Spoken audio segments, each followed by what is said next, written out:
다 함께 사도신경으로 우리의 신앙을 함께 고백하시겠습니다. 나는 전능하신 아버지 하나님 천지의 창조주를 믿습니다. 나는 그의 유일하신 아들 우리 주 예수 그리스도를 믿습니다.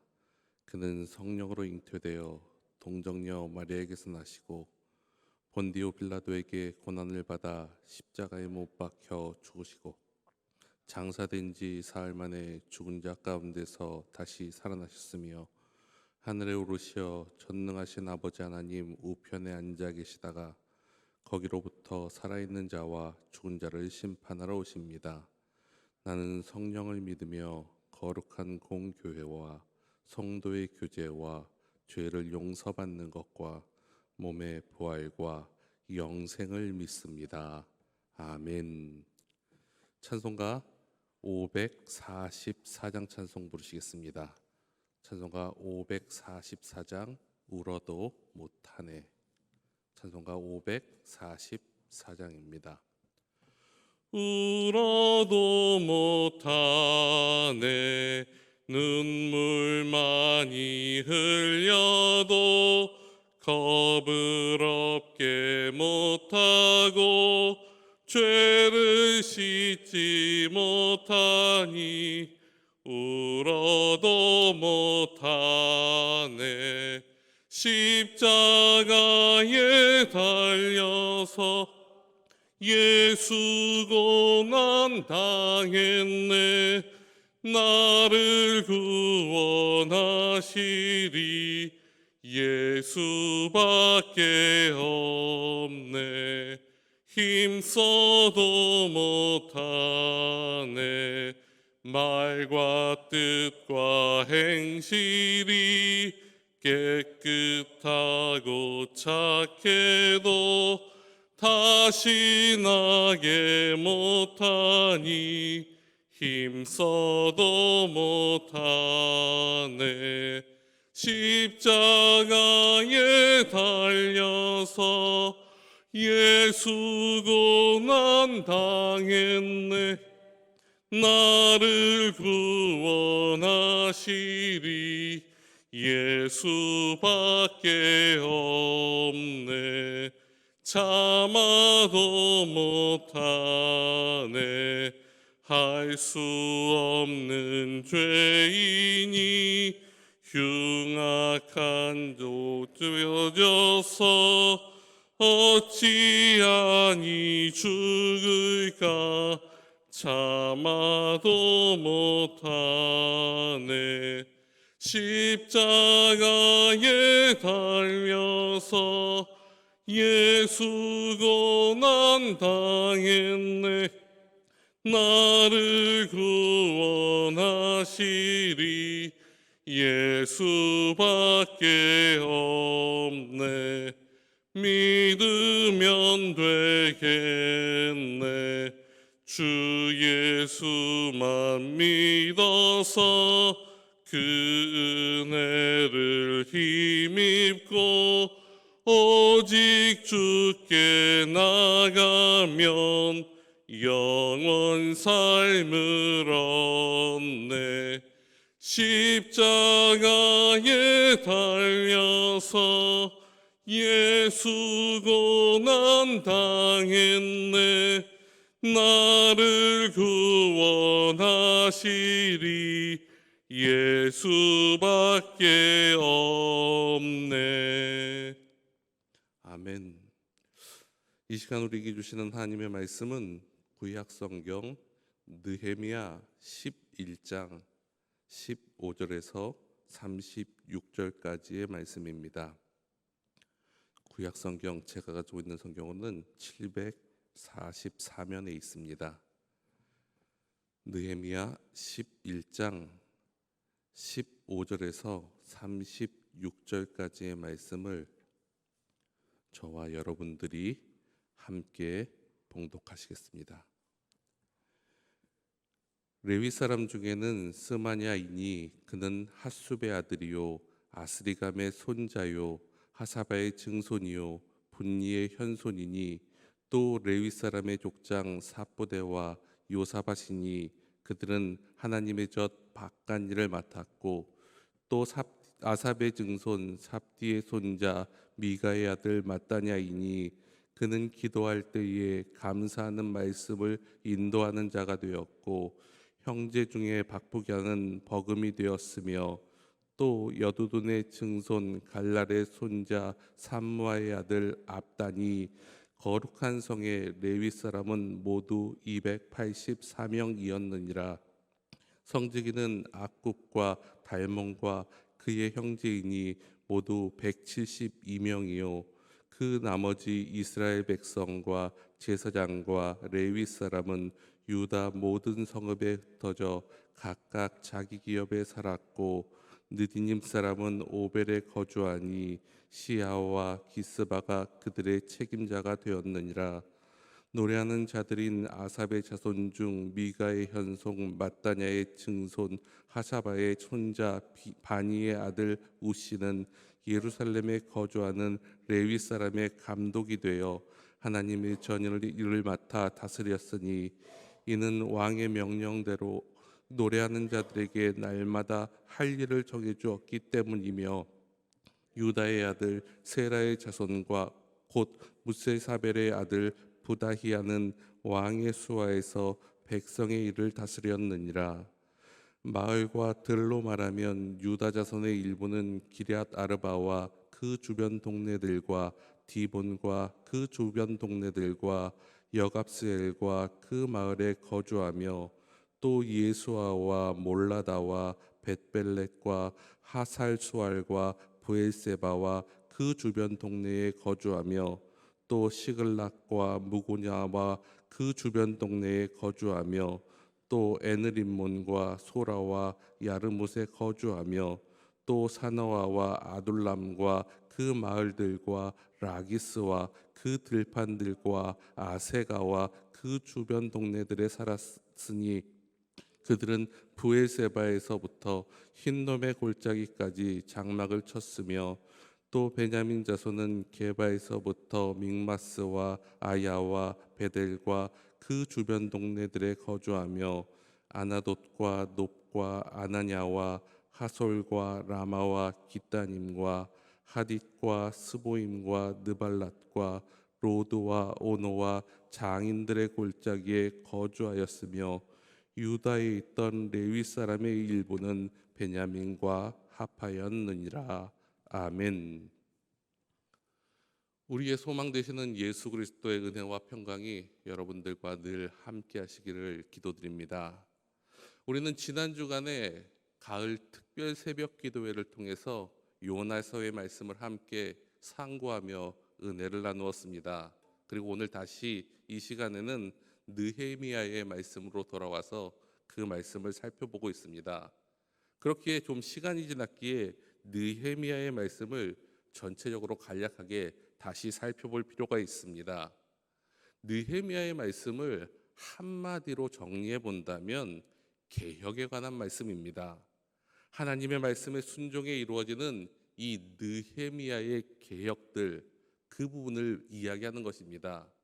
이 부분은 크게 세 부분이라고 말할 수 있습니다.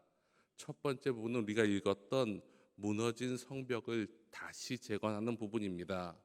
이 일은 예루살렘의 성전이 무너짐을 보고 하나님의 나라가, 하나님의 약속이 무너진 것처럼 생각해 보이는 상황 속에서 하나님께서 그것들을 다시 세움을 통해 이곳에 하나님의 백성들과 함께 거주하시고 머무시고 그들을 회복시켜 주신다는 의미를 갖는 사건이었습니다. 두 번째는 이스라엘 백성들이 다시 이주하도록, 특히 오늘 우리가 읽었던 말씀처럼 성벽 안쪽에 살도록 하는 것이 두 번째 개혁입니다. 아무리 성이 크고 웅장하여도 그곳에 백성이 살지 않으면 아무런 의미가 없습니다. 요즘 현대 유럽 교회들을 보면 너무나 웅장하고 크고 아름다운 교회들이 너무나 많습니다. 그럼에도 불구하고 그 안에서 하나님의 백성들이 예배드리지 않으면 아무런 의미가 없듯이 이 예루살렘 성벽이 재건되고 성 안에 거주하는 사람이 존재하지 않는 사건들이 발생한다면 지금까지 했던 일들은 다 허사로 돌아가는 일이 될 수밖에 없습니다. 그렇기에 느헤미야는 하나님의 성벽을 재건한 이후에 그것에 머무르지 않고 그 안에 하나님의 백성들이 머물고 살 수 있도록 지금 그 일들을 행하고 있으며, 이 일을 통해 하나님의 나라가 온전히 회복되었음을 선포하고 있는 것입니다. 그리고 마지막 개혁은 이 백성들이 하나님의 말씀대로 살도록 권면하는 것입니다. 외적으로 건물이 아무리 잘 지어지고 장소가 준비되었고 그 안에 사람들이 산다 할지라도 그 안에 사는 사람들이 하나님의 말씀대로 살지 않는다면 그 사람들은 하나님의 백성이 될 수 없다는 것입니다. 이것은 아무리 교회가 많고 아무리 다양한 예배가 그곳에서 드려진다 해도 하나님의 뜻대로 사는 사람이 없다면 아무런 의미가 없음을 이야기합니다. 형식적인 교인들만 넘친다는 것은 기쁨과 감사가 아니라 오히려 불행이자 하나님의 심판만 불러올 수 있는 일이라는 것입니다. 오늘 우리가 함께 읽은 말씀은 그 중에서도 두 번째에 해당되는 개혁의 부분입니다. 재건에 성공한 이스라엘 백성들을, 하나님의 백성들을 그곳에 머물게 하는 장면이 등장하고 있습니다. 앞부분인 15절에서 24절에는 예루살렘에 거주해야 될 사람들이 등장하고 25절에서 36절에는 예루살렘 이외의 지역에 거주하는 유다의 귀한 자들을 소개하고 있습니다. 그리고 그들이 정착한 대부분의 읽었던 지명들을 살펴보면 여호수아의 시대 때 사용됐던 지명들을 그대로 사용하고 있음을 알 수 있습니다. 이러한 사실을 통해 이 일들은 하나님께서 약속하신 약속의 땅의 회복임을 우리에게 암시해주고 알려주고 있는 것입니다. 오늘 본문을 조금 더 자세히 살펴보고 잘 이해하기 위해서는 우리가 지난 시간에 보았던 말씀을 살펴볼 필요가 있습니다. 11장 1절과 2절의 말씀입니다. 이 말씀을 제가 공동번역 개정판으로 읽어드리겠습니다. 백성의 지도자들과 일반 백성들 가운데 확률의 열의 하나인 제비에 뽑힌 사람이 이 거룩한 도성 예루살렘에 살게 되었다. 나머지 9은 지방 성읍에서 살게 되었다. 예루살렘에 살겠다고 자원한 사람도 있었는데 이러한 사람은 모두 칭찬을 받았다. 우리가 함께 봉독한 사람들은 이런 사람들이었습니다. 하나님의 뜻하심에 인해 선택받은 사람, 하나님을 사랑하기에 자원한 사람. 1절에 등장하는 제비 뽑힌 사람, 이 사람 어디서 본 여러분의 느낌이 있지 않으십니까? 우리가 지난주에 읽었던 요나서 1장에 요나가 그 일을 당한 사람입니다. 제비에 뽑힌 사람, 하나님의 섭리 가운데 이끌림을 받아 선택받은 사람입니다. 또한 2절에 나오는 자원하는 사람은 하나님께 무엇인가를 바칠 때, 헌신할 때 요구되는 자세를 지닌 사람입니다. 그래서인지 창세기를 제외한 모세오경에서 하나님께서는 모세를 통해 말씀하신 것들이 이러한 자세를 가져야 한다라고 그들에게 말씀하십니다. 출애굽기 35장 21절의 말씀입니다. 마음이 감동된 모든 자와 자원하는 모든 자가 와서 회막을 짓기 위하여 그 속에 쓸 모든 것을 위하여 거룩한 옷을 위하여 예물을 가져다가 여호와께 드렸으니, 이러한 자세가 필요한 이유가 있습니다. 그것은 아벨과 가인의 제사를 통해서 우리는 잘 알 수 있습니다. 가인의 제사처럼 형식이나 물질에만 치중한 드림은 중요한 본질이 아니라는 것입니다. 자원하는 마음, 온전한 마음이 동반된 자만이 하나님을 기쁘시게 하는 제사를 드릴 수 있습니다. 그런 사람만이 온전한 하나님의 일을 감당할 수 있습니다. 그렇기에 여기에 모여 있는 이 사람들은 매우 중요한 사람들입니다. 그 중에서도 오늘 본문에는 레위 자손을 비롯한 마을과 그 주변 동네에 거주한 백성들이 기록되어 있습니다. 먼저 등장하는 사람들은 레위인들로 284명입니다. 레위인들은 모세 시대부터 하나님의 성막과 성전 그리고 예배를 섬겼던 사람들입니다. 제사장들이 성막과 성전 안에서 하나님의 일을 맡았다라면 레위인들은 성전 밖과 성전의 다양한 일들을 감당하였습니다. 그래서인지 기도할 때 감사하는 말씀을 인도하는 사람도 있었고 성문지기도 있었을 뿐더러 왕의 명령에 따라 노래하는 사람도 있었습니다. 이처럼 다양한 일들이 예루살렘에서 이루어지고 있었습니다. 특히 오늘 본문의 말씀 가운데서는 눈에 띄는 사람이 있는데 그 중에서도 하나님의 전 바깥일을 맡은 사람들이 존재함을 보게 됩니다. 여기서 말하는 바깥일이라는 것은 히브리어로 히존이라는 단어를 씁니다. 그런데 이 히존이라는 말을 풀어보면 덜 신성한 일, 덜 은혜로운 일, 세상적인 이런 뜻을 가지고 있습니다. 이 뜻만 놓고 본다면 그들의 일은 예배와는 거룩함과는 거리가 있어 보이는 일일 수 있습니다. 하지만 우리가 잘 알듯이 그들의 헌신이 없다면 제사는 온전히 드려질 수 없습니다. 영적인 일과 동떨어져 있는 것처럼 보이지만 그들의 일이 없다면 영적인 일이 순조롭게 거룩하게 불편함 없이 이루어지기 어렵다는 것입니다. 그러다 보면 무성의한 결과를 가지고 있습니다. 어쩌면 우리 교회로 표현해 본다면 주차 관리하시는 집사님들이나 식당 봉사하시는 부원들 같습니다.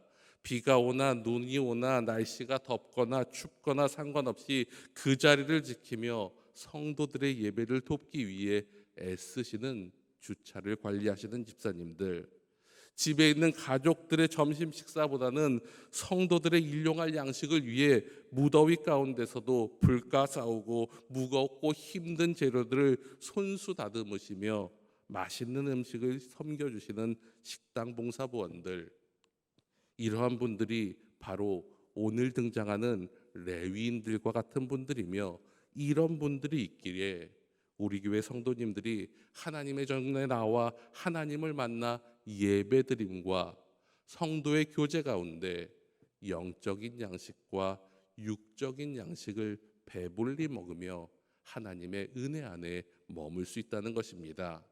그렇기에 이분들이 바로 하나님의 축복의 통로인 것입니다. 또한 본문에는 비록 예루살렘은 아니지만 하나님께서 맡겨주신 장소에서 거하는 사람들이 있습니다. 이 정착을 통해 마침내 이스라엘이 온전히 회복되었음을 이야기할 수 있도록 만들어주는 사람들이 있습니다. 지금은 비록 느헤미야 시대에는 이스라엘이 이방의 압제 가운데 있어 보이지만 결국 이들이 하나님의 은혜 가운데 온전히 회복됨을 만드는 기틀을 준비한 것입니다. 그리고 이러한 일들이 가능한 것은 하나님의 은혜와 그 은혜를 깨닫고 자발적으로 하나님의 뜻에 순종하는 사람들이 헌신했기 때문입니다. 하나님은 한 번도 하나님의 백성들에 대해서 포기하신 적이 없으십니다. 그들을 징계하실지언정 버리신 적이 없습니다. 하나님은 그들의 범죄를 소망이 끊어지는 것 같은 상황 속으로 밀어 넣으시지만 그들을 다시 회복시키십니다. 그리고 하나님이 약속하신 그 구원의 사역을 끊지 않고 이어가십니다. 그리고 그 안에는 하나님의 백성들이 있습니다. 그러므로 하나님의 백성으로 선택받고 부름받은 우리 역시 하나님의 구원의 사역의 연속성으로 우리의 구원이 반드시 완성될 것임을 믿고 확신하며 이 세상에서 하나님의 뜻대로 살아가야 하는 것입니다. 사랑하는 희성교회 성도 여러분, 하나님의 일은 모두가 함께하는 것입니다. 누구만 하는 일도 아니고 누구만 해야 하는 일도 아닙니다. 모두가 각기 그때에 맞추어 그 달란트대로 자원하는 마음으로 헌신하며 봉사해야 합니다. 그것이 하나님을 기쁘시게 하는 일입니다. 고린도전서 12장의 말씀처럼 우리가 하나님의 나라를 한 몸을 이루기 위해 완성하기 위해 구성된 지체임을 기억해야 합니다. 그리고 하나님께서 맡겨주신 자리에서 최선을 다해 그 소망의 뜻을, 하나님의 뜻을 드러내시기를 하나님께서는 간절히 원하십니다. 그리고 그 일을 이루어 가시는 저와 여러분들 되시기를 간절히 축원합니다. 제가 마지막으로 고린도전서 12장의 말씀을 부분적으로 읽어드리겠습니다. 몸은 한 지체뿐만 아니요 여럿이니 그러나 이제 하나님이 그 원하시는 대로 지체를 각각 몸에 두셨으니 오직 하나님이 몸을 고르게 하여 부족한 지체에게 귀중함을 더하사 몸 가운데서 분쟁이 없고 오직 여러 지체가 서로 같이 돌보게 하셨느니라. 만일 한 지체가 고통을 당하면 모든 지체가 함께 고통을 받고 한 지체가 영광을 얻으면 모든 지체가 함께 즐거워하느니라. 너희는 그리스도의 몸이요 그리스도의 지체와 각 부분이니라. 하나님의 몸된 교회 가운데 하나님의 지체로서 아름다운 연합과 하나님의 뜻을 이루시는 저와 여러분들 되시기를 간절히 축원합니다. 기도드리시겠습니다. 사랑의 하나님 아버지, 오늘도 우리에게 새 날을 허락하여 주시고 새 힘을 주어 우리의 눈이 떠지게 하시며 우리의 호흡이 이어지게 하시고 우리의 발걸음이 여전히 주님의 전을 사모하게 하시니 감사드립니다. 모든 생명의 주관자 되신 하나님을 오늘도 세상의 모든 피조물들과 함께 찬양하는 이 새벽 시간이 되게 하여 주시옵소서. 그러나 하나님께서는 우리를 위해 오늘도 이렇게 계시지만 우리는 생명으로 나아가기보다는 파멸과 멸망과 죽음으로 치닫는 유혹 속에서 살아가며 그 길을 따라갈 때가 얼마나 많은지 모릅니다. 38년 된 병자를 고쳐주셨음에도 불구하고 그에게 일어난 생명의 사건에 집중하기보다는 안식일을 어겼다는 이유로 예수님을 죽이려 했던 종교 지도자들처럼 율법주의와 외식에 빠져 생명의 주인 되신 예수님을 바라보고 예수님께 집중하기보다는 우리의 기준과 가치를 붙잡고 본질은 상실한 채 껍데기만 유지하려고 애쓰며 살아가고 있는지 그 모습에 대해서 반성하는 마음으로 뒤돌아봅니다. 하나님, 우리를 긍휼히 여겨 주시옵소서. 우리로 주님만을 온전히 바라보게 하시고 주님만의 영광을 구하며 살아가는 믿음의 사람들 되게 도와주시옵소서. 오늘 하루도 주님의 뜻 안에서 살아가게 하옵소서. 하나님, 오늘도 저희를 깊이 만나 주시옵소서. 주님의 전에 나온 주님의 백성들을 기억하시사 이 새벽에 드려지는 기도에 응답하여 주시옵소서. 우리나라를 사랑하시는 하나님 아버지, 한반도의 정세가 위태롭습니다. 우리나라의 정치가 어지럽습니다. 경제도 사회도 문화도 교육도 어느 것 하나 웃음 지으며 바라볼 수 있는 곳이 없습니다. 우리나라를 불쌍히 여겨 주옵소서. 하나님 앞에 온전히 회개하게 하옵소서. 만몬주의, 이기주의, 혐오주의, 이 사회의 음란함을 회개하게 하옵소서. 먼저 그리스도인들이 회개하게 하시고 변화되게 하시며 하나님의 사랑과 정의를 부르짖게 하옵소서. 그들이 있는 곳마다 하나님의 사랑과 공의가 드러나게 하옵소서. 그로 인해 그들이 있는 자리부터 변화가 시작되게 하옵소서. 나로부터 시작되어 우리 가정이, 우리 동네가, 우리 사회가, 우리나라가, 전 세계가 변화되게 하옵소서. 전쟁이 그치고 아픔과 고통의 자리에 위로가 넘치게 하시며 모든 역사가 주님의 뜻 가운데 이루어지게 하여 주시옵소서.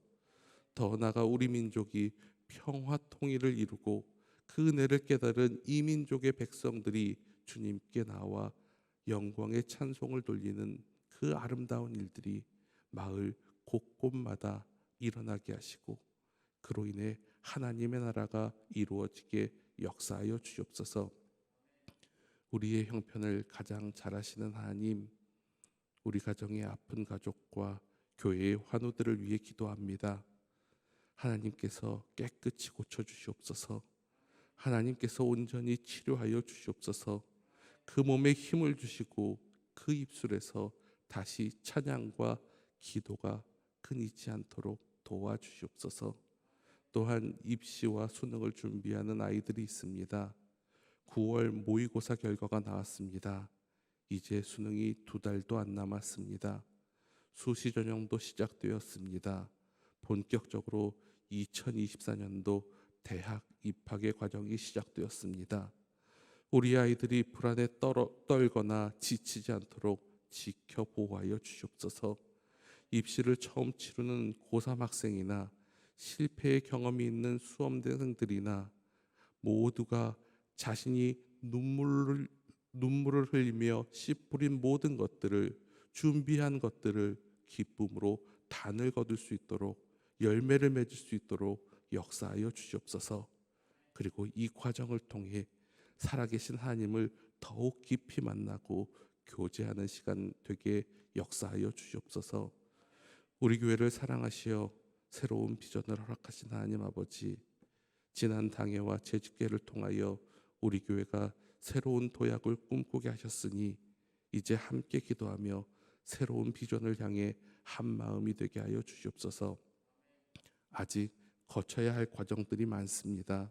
그럼에도 불구하고 이 기회를 통하여 우리의 모습을 뒤돌아보며 우리 교회의 부족한 부분들이 무엇인지 알게 하시고 앞으로 나아갈 방향들을 준비하게 하여 주시옵소서.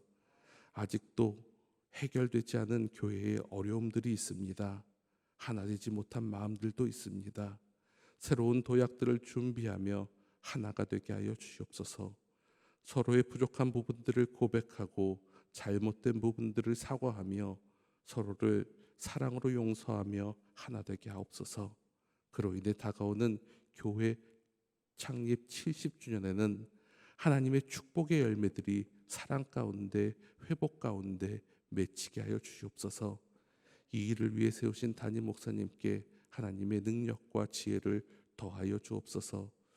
늘 영적으로나 육적으로나 지치지 않도록 지켜주시옵소서. 목사님의 가정을 지켜주시고 축복하여 주시옵소서. 하나님께서 주신 비전과 소망들을 성도들과 잘 이루어 나가게 하여 주시옵소서. 복음의 진리와 하나님의 사랑의 능력으로 그 일들 감당해 나가실 때마다 하나님의 놀라운 역사가 일어나게 하여 주시옵소서. 또한 그 일을 함께 동역하는 당회원들을 지켜주시고 한마음 한뜻으로 교회와 성도님들을 섬기며 하나님의 뜻을 드러나게 하여 주시옵소서. 또한 모든 성도들이 하나 되어 하나님을 사랑하며 목사님 중심 삼고 하나님이 주신 비전과 뜻을 이루어가는 믿음의 역사 있게 도와주시옵소서. 이제 각자에게 맡겨주신 자리로 나아갑니다. 한 주간 가장 처음이자 힘든 월요일입니다. 하지만 하나님께서 우리를 통해 하실 일들을 기대하며 시작하는 한 주입니다. 그러기에 힘차게 힘있게 주님의 능력으로 이기게 하여 주시옵소서. 주일 말씀과 오늘의 말씀을 마음에 새기고 주님의 뜻대로 살아가는 저희들 되게 도와주시옵소서. 그리고 무엇보다 오늘도 우리의 생명이 하나님의 주권 앞에 놓여 있음을 인정하고 오늘도 우리를 인도하실 하나님의 일들을 기대하고 감사하며 주님과 동행하는 믿음의 사람들 되게 도와주시옵소서. 언제나 우리와 함께 계시는 예수님의 이름으로 기도하옵나이다. 아멘.